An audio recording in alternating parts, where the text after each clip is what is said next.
Okay guys, so aku nak tunjuk kat korang macam mana aku gunakan Ulazi Deck ni dengan aku punya software. So aku nak tunjuk untuk software kali ni, aku nak tunjuk Logic Pro lah, sebab Logic Pro ni antara software yang aku common guna untuk nak record lagu, untuk nak record suara, nak record instrumen, semua aku akan guna Logic Pro. Sebab Logic Pro ni dia antara software Apple yang aku rasa agak terbaik lah nak guna dengan Mac untuk nak guna editing lagu. Okay, so macam mana aku nak guna dia? Bila aku tekan sini macam biasa, buka dulu Logic Pro. So aku tekan je, dia dah auto buka Logic Pro. Kemudian aku create file. Okay, create apa semua.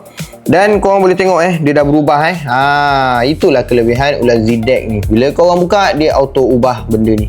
Nampak? Okay. So aku nak guna dia.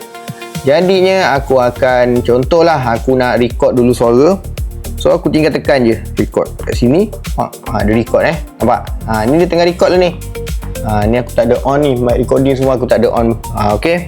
Kemudian korang tengok, nampak tu dia dah record. Aku hanya tinggal tekan satu button je. Melainkan kalau aku nak tak guna benda ni, aku kena tekan satu-satu kat sini. Tapi bila guna ni, benda tu jadi shortcut lah untuk aku. Okay. So agak mudah, agak simple untuk aku. Jadinya macam contoh aku dah stop record, so aku tekan stop je, dia auto stop. Okay.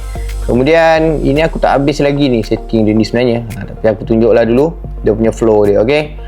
So dah setting apa semua, nak play pula, play, tekan je play, dia akan play balik apa yang aku record tadi.